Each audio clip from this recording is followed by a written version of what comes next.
Good morning mga boss! Andito naman po tayo. Isang mapagpalang araw sa ating lahat mga boss.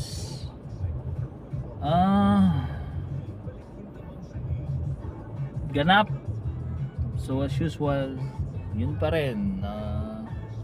Andito tayo sa canteen, sa area, sa company. So smooth naman ang running ng business natin, yung canteen, yun nga. Pero struggle pa rin kasi bumaba ang mga quantity ng operator, mababa kasi mahina ang company. So yun pa rin, same.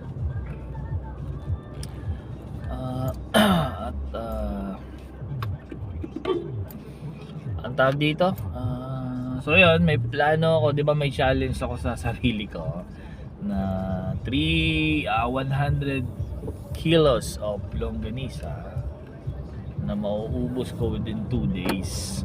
So tuloy pa rin siya mga boss. So plano ko mag-pick up ng by Saturday. Isasabay ko siya sa dialysis na airpot. So para isang way na lang yon. Ako ng Lipa, then up Lipa de Rosario, then after that may hatid si airpot.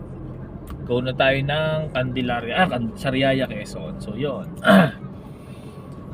Para hindi ano yung diesel natin, hindi tayo pa uli-uli, parang pabalik-balik. So yon. Ano pa?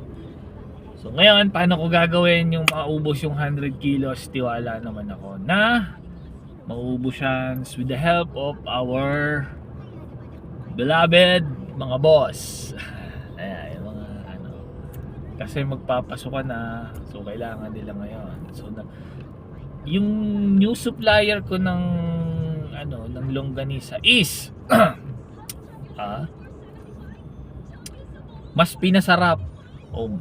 Kasi kahapon hindi na ako nakapag-take ng video kahapon kasi may dumating akong 20 packs ng longganisang lukban. So dun sa mga taga Quezon dyan or nakapunta na ng Quezon, yun yung isa sa pinaka sikat nilang may pagmamalaking pagkain sa Quezon, especially lukban. So yung tinatawag nilang longganisang lukban. So kahapon, so yun, dumating yung 20 packs. Okay, siyempre sabi ko nga sa inyo, lahat ng binibenta ko is tinitikman ko muna. So yun, masarap, of course. Yung ang nangyari nga lang, dito, hindi handa ang mga customers or client ko dun sa price. Kasi of course yung mga taga Quezon or yung alam nila ang price margin ng longganisang lukban, which is pricey talaga. Kasi nga yung puhunan ko doon is mas malaki din. Ang kaibahan lang, dinideliver na yung longganisang lukban, hindi na ako kailangan pumunta doon. So siguro may patong na rin yun. So yun nga, hindi ko inaasahan na actually pumila yung mga mga customer ko. Kaso ang hinahanap is yung longganisang Sariaya, yung mga nabenta ko last week. So ngayon is yun nga na sila na ang tinda ko is longganisang lukban. So medyo namamahalan sila. So sabi nila wait na lang nila yung longganisang Sariaya, which is the normal longganisa, yung bilog or yun, yung oval shape yun. Yun yung hinahanap nila. So ang dami ko ng pa-order, and then may mga nagtanong ng number ko para gusto nila mag-pa-order din sa company nila. Then ang mangyayari, reseller ko sila. So which is okay, good.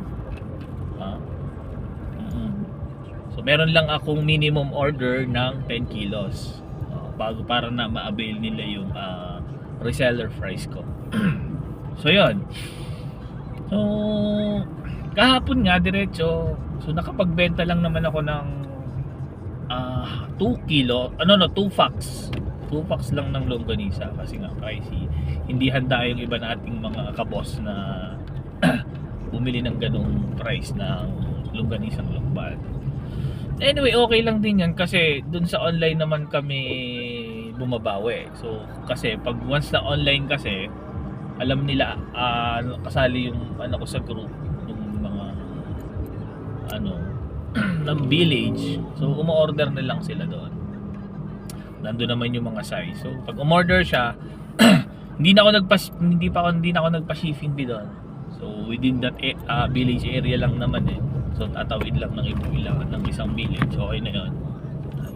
Pero plano ko ipaubos na lang muna 'yon kasi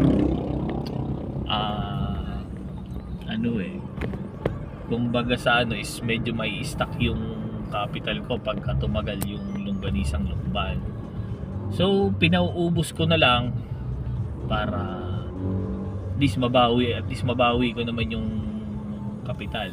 Actually hiniram ko pa nga lang kay saan ako yung yung pinangganonan kasi nga 'di ba nasa labas lahat ng pera namin. So yun, sana ma-sold out yan within today or until Friday. So yun, medyo pricey kasi kaya hirap ibenta. So yun nga, after nun, by Saturday kukuha kami ng around 100 kilos to 130 kilos. So ang plan ko is mag-request dun sa kinukunan ko na baka pwedeng meet halfway na lang para at least ma-lessen ko yung consume ko sa diesel. Tumaas kasi diesel na ulit eh. So sana pumayag. So meet halfway na lang kami doon ko na lang kunin, di ba? Okay pa rin, okay na 'yon. Then lagari tayo, expect nyo Saturday evening and then to Sunday morning until paikutin natin niya, sana mabenta ko lahat kasi 130 kilos is medyo malaki yun, malaki. But tiwala naman ako sa mga boss natin na mauubusin nila to.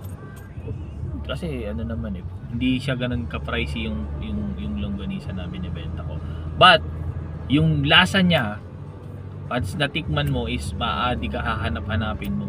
Kasi may isa akong customer, yun nga, kahapon pumila siya, sabi niya 1 week na nilang ulam mga boss. Imagine 1 week na nilang ulam yung longganisa. Yun yung kumuha sa akin ng 3 kilos. Oo.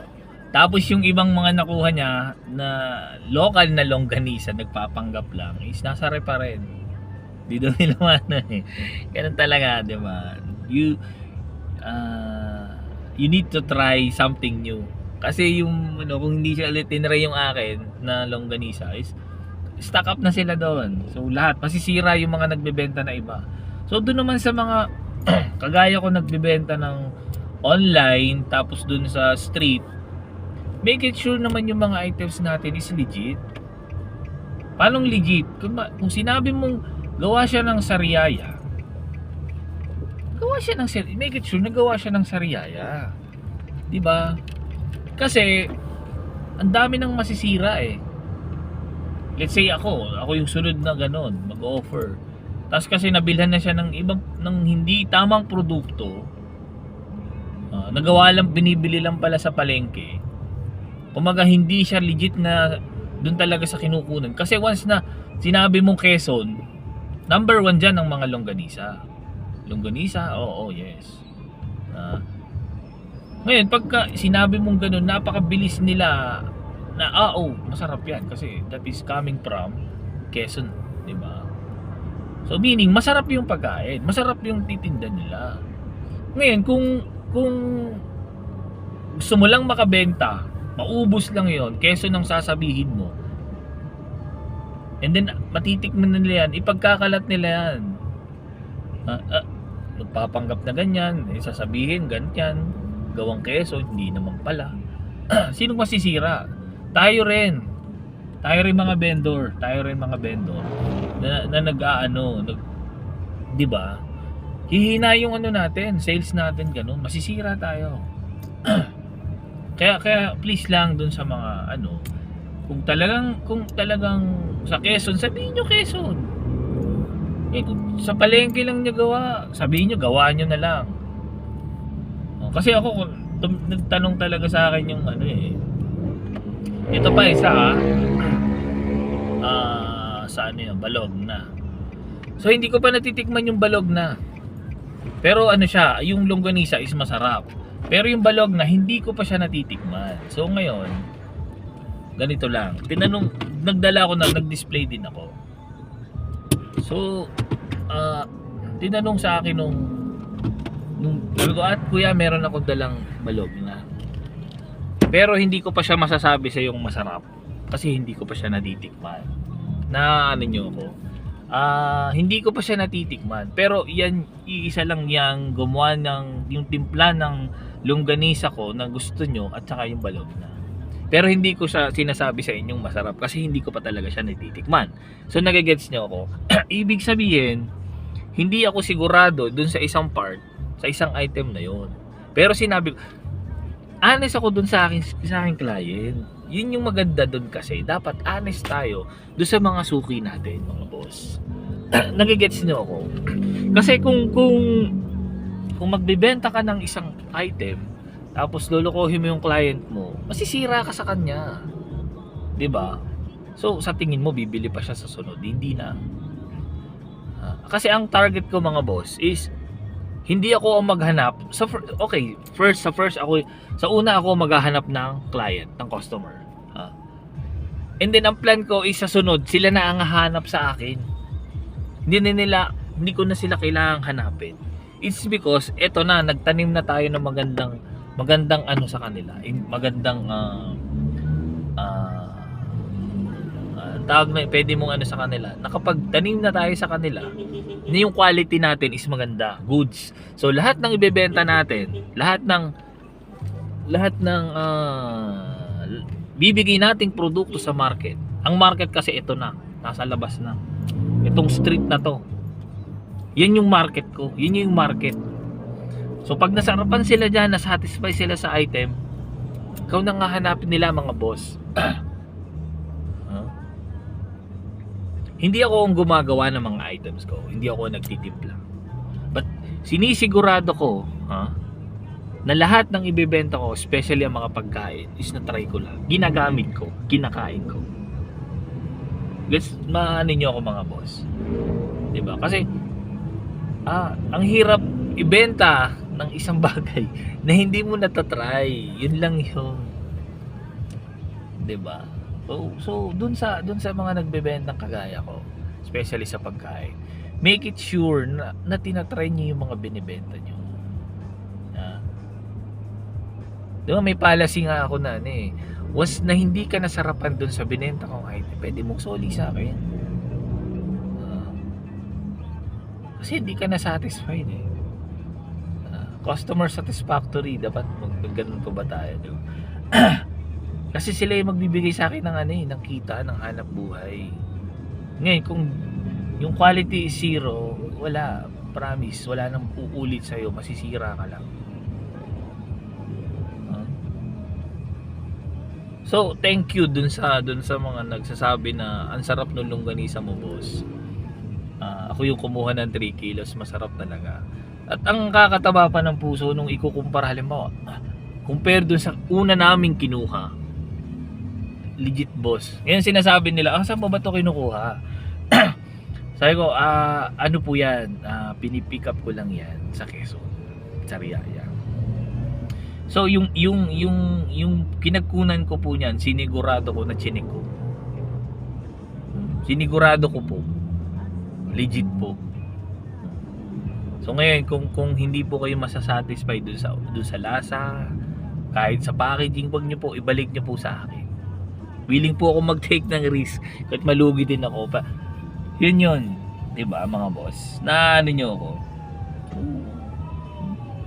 Kasi gusto ko magtagal tong negosyo na to Ito yung gusto ko, ito na yung ano ko. Parang magbenta sa kalye. 'Yun.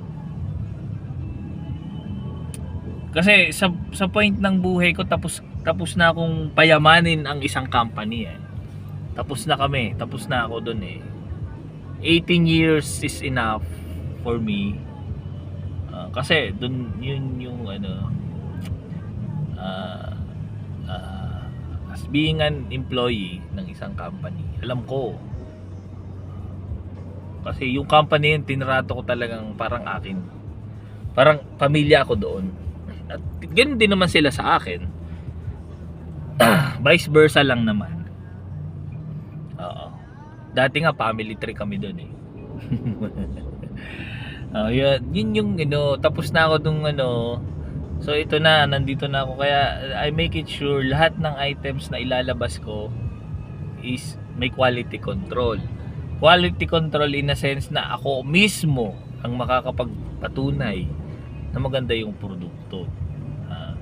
Ano ba yung mga item na binibenta ko, especially ito nga, longganisa. So nagdagdag ako ngayon, meron akong balog na iba-ibang flavor. Meron ding garlic, spicy, hamonado. And then ang best seller ko, yung nga, longganisa, garlic. So umubos ako noon ng 30 kilos in 2 hours. 'Di ba? At yung mga umorder sa akin is dati na, susuki na. So ngayon, ang nangyayari, kung bago lang kitang kakilala, ipinupush ko yung skinless. Kung wala siyang masyadong budget. Skinless kasi is 60, yun nga, mababa yung price. So nadabanggit ko na 60 ang isang pack. No? At compared dun sa longganisa na half kilos na mas medyo mahal. So dun pa lang, titikman muna nila, and then after that, siguro after 1 hour babalik. Kuya, pakuha kong 3 kilos. Oh, laki. Diba? Yung challenge ko sa mga customer ko eh. Yung pabango, ganun din ang ginawa ko. Di ba may tester? May tester ako. So dun sa isang bumalik, niligyan ko siya dun sa ganun. So ate, balikan mo ako after 1 hour or half day or 1 day. Then sabihin mo sa akin na nag-fade yung bumalik sa akin, kuya, kuha kong isa. So, di ba? Kasi ganun din ako eh nung nasa company, ganun. As being a sales marketing, alam ko din eh kung hindi naman sa nagmamagaling, no. Pero based na experience na rin kasi. Wala akong proper training. Ang training ground ko is yung actual. So thankful doon ako sa company na ganun sa akin. Nag-train sa akin na actual na. Okay? Yun, kaya yun yung ini-apply ko mga boss dito sa ating dito sa aking matatawag ko na pinagkakakitaan ngayon, no? Okay, kasi kung sisirain ko to ngayon after 1 to 2 years, wala na, tapos na. Di ba? So, gusto ko naman ito, pag nakita ko nag-park sa isang village, andyan na yung rolling pickup na nagtitinda ng mga quality goods. 'Di ba? Nadami to, hindi lang pagkain ang gusto kong ibenta. Lahat ng pwede. Basta dito under lang ng pickup natin. Kay Panton. So tulungan niyo ako mga boss, kasi ngayon is nagko-concentrate ako sa Kalamba eh. Kasi kailangan ko munang kumita para at least, 'di ba? Pag lumipat tayo ng ibang lugar, kilala na tayo because of this video. Sana mapanood mo to. Mapanood nila to. Titiwala sila sa ano natin. Sa item, no? So ngayon, eto, trabaho ulit ako. Nandito lang ako naka-park sa isang grocery. Bibili lang ako ng ilang items kasi kulang na naman ng kantin. Kasi kagabi is medyo magandang gising ng mga is lumakas. Dumami na, ubos ang stocks ko. So sana is today and this evening is mas malakas pa rin para go naman tayo. And then wala akong ngayon, yun nga, kailangan ko na ipaubos tong longganisang Lukban ko. Shoutout sa mga taga Lukban dyan. So plan namin ni Mrs. mag-visit kami ulit sa Lukban to get legit supplier of longganisang Lukban. Makakuha ko ng mababang price, so mababa din ang may benta ko. 'Di ba? So kung ano 'yun, para at least affordable, gusto ko matikman din ng iba na kagaya ko nasa middle range lang. 'Di ba? Alam mo, hindi mo sila maiiwasan na gano'n eh. Kasi binentahan ko sila ng mura longganisa, and then bibentahan ko sila ng longganisang Lukban na 50% ang taas, is mapapaano ka naman, 'di ba? O oops, ito na lang kukunin ko kasi mas ano siya. Ang tawag dito. Practical wise, ito na kukunin ko. But kung ito naman ang kukunin ko, matitikman ko naman yung specialty na inilalako ng Lukban, specialty ng Lukban, 'di ba? Ganun, may mga ganung feeling eh, 'di ba? Kasi yun, hindi minamatters nila yung mga price pagka ganun, kasi natikman nila. Matagal na akong hindi umuwi ng Quezon. Dinala ni Boss D yung Quezon sa akin sa pamamagitan ng mga pagkain. Kasi yun kahapon. Tagal na, sabi niya, boss, tagal na namin umuwi ng Quezon. Tama boss, eto. Inuwi ko na sa iyo yung Quezon. Eto na. Sa pagkainan mo, di ba? Pagsasaluhan niyo ng pamilya niyo. Yun yung ano doon. Kasi kahapon kumain din kami, salo-salo kami. Ako, yung wife ko, 3 kong anak. Halos naubos namin yung isang kalderong kanin. Tapos namin na, parang umuwi tayo ng Quezon. Kasi taga Quezon kasi ang wifey ko.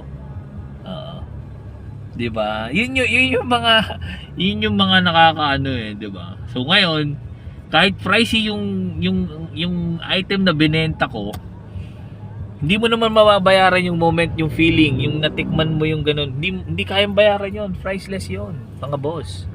Yun na sa akin, 'di ba? Sigurado sa inyo ganun din. Bumili ka ng ice cream, pricey, tinikman mo, sobrang sarap. Naano ko yung isang ang sarap. Bumalik ka doon sa pagkabatang feeling, 'di ba?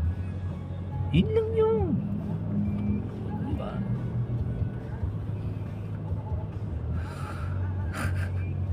Tama ba? Yun yung plan ko eh. Yun yung purpose ko. Rakiterong daddy. So nadagdagan ako ngayon. Kumuha ako ng delicacy ng province nyo. Dinala ko dun sa inyo kasi hindi na kayo makauwi kasi busy kayo sa trabaho. Thank you. Nakuha lang nyo ng ganito, hindi na kayo namasahe. Thank you. Nasa inyo na. Iluluto nyo na lang, mga boss, di ba? Yun naman. Yun siguro, isa for, ngayon ko lang dinadala ko sa kanila kung anong meron na kinakain nila dati na hindi na nila makain ngayon kasi nga hindi na sila nakauwi. Kasi ang hirap din umuwi ng Quezon eh. Especially ngayon, di ba? Pamasahe, pagod. So hayaan yung ako ang magdala sa inyo noon. Yun, sige. Halimbawa, ano ba ang ng Batangas? Dadaling ko ng Kalamba. Anong pwede kong ibenta, ano ba? Quezon, dadaling ko ng Kalamba. Ito na yun. So ngayon, product muna ng Quezon ang inilalako natin. Kasi doon tayo kumukuha ng ng goods na okay. Alam nga naman, Batangas, ano bang ng Batangas? Masarap na tulingan. Ganon. Papaluto ko sa nanay ko, ganon, di ba? Gusto ko umuwi ng Bicol. Ano bang doon? Ganun lang eh. So ngayon, ako, yung item ko, dadaling ko na lang sa inyo kung talagang dati kayong taga Quezon ganun, madadala ko sa inyo yung goods. With same taste. Babalik ang mga memo. Ito niluluto ng nanay ko dati nung bata ako. Ganto ganyan, may sarap na kape, sinangag, itlog, with matching longganisang Lukban, longganisang Candelaria, longganisang Sariaya. Boom. 'Di ba? Andun 'yun. So paano boss, marami na ako sinasabi. So ayun na nga, nakikisuyo na lang. Please subscribe to my channel, like, share, follow, and then click the notification bell kung mag-a-appear sa inyo para meron kayong notification doon sa mga i-upload ko pa. So maraming salamat po. Always keep safe. Love ya.